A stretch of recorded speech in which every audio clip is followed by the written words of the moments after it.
Olá, meu nome é Pedro Guimarães, eu sou estudante de artes cênicas da Universidade de Brasília.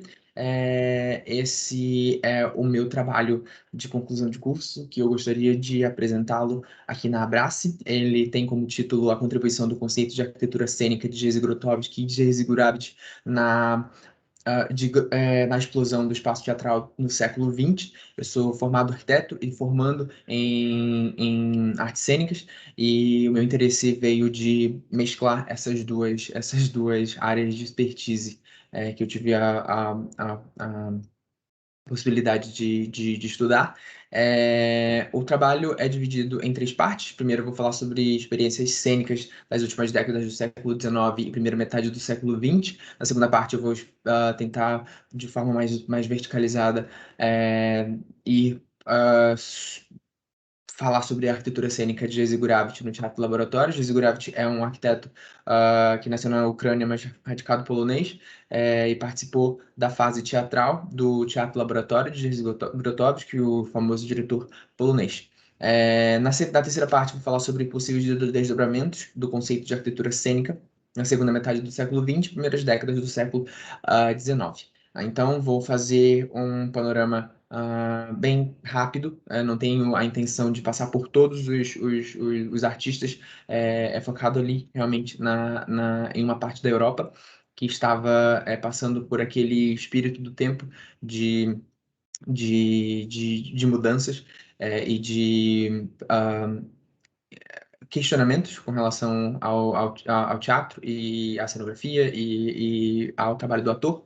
E vamos começar. Então, eu vou falar rapidamente sobre esses primeiros momentos da, da, da virada do século, do 19 para o 20, e até essa primeira metade, né? André Antoine, Apollinaire, Romain Rolland, Edouard do Rodencraig, Adolphe Appia, Anthony Artaud, Piscator, Walter Gropius da Bauhaus, Brecht, Jean Vilar foram nomes muito importantes. Como eu já falei, existiram outros, né? Não é minha intenção falar de absolutamente todos eles, mas gostaria de pontuar algumas coisas bem importantes com relação ao que eles propuseram, né? E como fizeram com que o caminho fosse asfaltado até que culminasse nas pesquisas de Gurevitch e de Grotowski para o teatro laboratório. Alguns deles, enfim, questionaram bastante o palco italiano e a configuração e a impossibilidade de criação para além da caixa cênica, da caixa preta, né? Outros queriam, de certa forma, aproximar um pouco mais essa relação entre palco e plateia, que era dicotômica. Outros trabalharam com a plasticidade, trouxeram pro elemento da cenografia um pouco mais da geometria e do trabalho do ator, como mais um elemento dentro da cena e que falava e que conversava com o espaço, com a cenografia.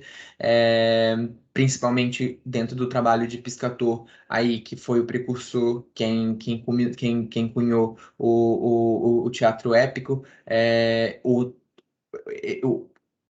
e quem assinou também, assinou não, mas quem pensou no Teatro Total, que foi assinado por Walter Gropius da Bauhaus, como um teatro que não saiu do papel, mas um teatro que seria polivalente, que se adaptaria a cada uma das apresentações. E, finalmente, Brecht, que trabalhou com Piscator, tentando aí ir para frente e buscando espectadores um pouco mais conscientes, retirando elementos que eu considerava somente decorativos, e olhando para o espaço como um elemento único. E dizendo que cada apresentação, cada espetáculo teria que ter um espaço específico para ela, culminando no termo arquiteto cênico, que ele não utilizava falando para ele tentou, na verdade, não chamar decorador ou cenógrafo, mas sim arquiteto cênico. E Jean Vilar com o Festival de Avignon, dando o pontapé inicial à volta do teatro a céu aberto. Pronto. Temos aqui os dois Josés do Teatro Laboratório, Jerzy Grotowski e Jerzy Gravit e Jerzy Grotowski. É, vou pular essas duas partes porque, enfim, demora um certo tempo para explicar. É, mas, basicamente, durante a fase teatral, entre 1959 e 1969, Gurevitch e Grotowski trabalharam juntos. Gurevitch é um arquiteto e cenógrafo. O trabalho importante, na verdade, vou falar um pouco sobre o conceito de arquitetura cênica primeiro, que é o espaço que não se restringia apenas à área de atuação, mas também ao local do público. Era modificado e pensado em função de cada novo espetáculo do grupo, dirigido por Grotowski. O termo arquitetura cênica, ou simplesmente arquitetura e arquiteto para nomear a função de Gurevitch, eram utilizados pelo próprio teatro laboratório. Não se utilizava a noção de cenografia ou cenógrafo, bem como Brecht queria também. O trabalho final de conclusão de curso, em 1960, de Jerzy Gurevitch, que estava formando em arquitetura, tinha como tema a arquitetura do espaço teatral e se baseava numa teoria que é o espaço de percepção intuitiva. E isso é muito importante, por quê? Porque é uma teoria que foi criada pelo próprio Gurevitch para compreender como é essa relação entre espetáculo e plateia, né, e espectador, e de certa forma aproximar esses dois campos. Então, dentro dessa imagem, a gente vê que alfa significa que pode ser visto e ouvido ao alcance da vista, no caso aqui. Beta descreve o que está atrás, por detrás dos espectadores, o que é misterioso, mas mesmo assim pode ser sentido. Este é o espaço intuitivo. No caso, é o que a gente não consegue ver, né? A gente só percebe por som ou por sensações, enfim. No entanto, para fazer a ação, é preciso fazer com que pelo menos duas pessoas, os doadores e os receptores de reações, isso é mostrado na figura 2, como pode ser visto na ilustração, que acontece na frente e atrás de B está ao alcance da vista de A. Portanto, as reações de A em resposta ao espaço intuitivo de B são uma reflexão das impressões de experiências de eventos que são invisíveis para B. É um pouco mais complicado, mas com os exemplos que eu vou dar, talvez clareie um pouco mais as ideias, né?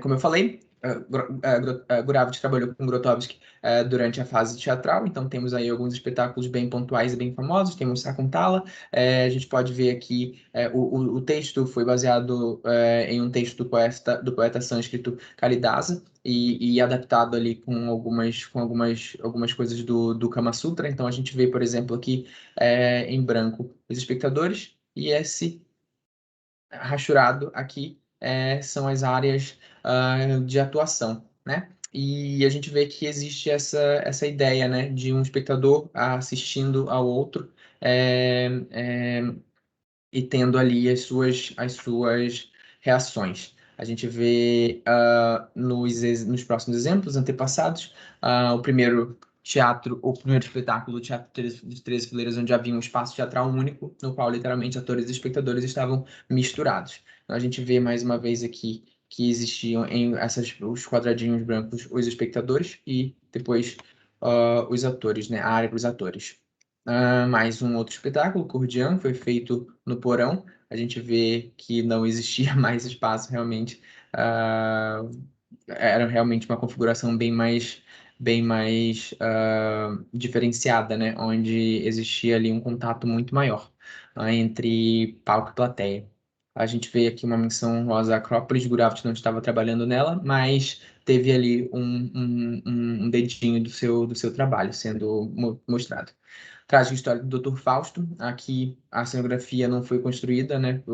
Não teve nada de palco sendo construído. Realmente era uma mesa e bancos onde eram utilizados para exatamente isso. A história contava como se fosse um banquete, então os espectadores sentavam-se aqui e o banquete acontecia, as cenas aconteciam e tratavam a história trágica de Dr. Fausto. E, finalmente, Príncipe Constante foi a última colaboração entre Grotowski e Gurevitch, e esse sendo o grande trunfo do trabalho de Gurevitch. Aqui ele realmente pensa nessa ideia da visão de algo acontecendo como testemunha. A gente vê aqui os espectadores enxergando a cena acontecendo. Essa é uma história que conta por um período de tempo que o príncipe Dom Fernando sofreu torturas, enfim, é uma história bem complexa. E a gente vê que a arquitetura cênica que foi pensada muito baseando-se nessa teoria de percepção intuitiva, né? A gente tem aqui a cena acontecendo, mas ao mesmo tempo eu estou observando a reação do meu amigo espectador do outro lado. Gurabit continua vivo e trabalhando como arquiteto e perguntado qual seria o exemplo melhor para a construção de um edifício teatral, ele desenhou bem isso. O meu objetivo com o meu trabalho foi justamente trazer alguns desdobramentos. Aqui a gente tem Richard Schechner e o teatro ambiental, ah, Luca Ronconi, Teatro do Soleil, o projeto do Teatro Oficina da Lina Bobardi, e o Teatro da Vertigem ali já como site específico, né, realmente saindo dos espaços do edifício teatral. E finalmente o meu objetivo foi trazer esse nome, né, Jerzy Gurevitch, que é pouco discutido, pouco falado, mas suas contribuições tiveram imenso impacto na cenografia, na ideia de encenação, na ideia de arquitetura cênica, e que fica algumas vezes muito por trás do famoso Grotowski. Então, muito obrigado, agradeço quem teve o interesse de vir aqui. Se tiverem qualquer dúvidas, por favor, provavelmente eu vou deixar em algum lugar meu e-mail para que vocês consigam ter acesso também às minhas pesquisas. Muito obrigado.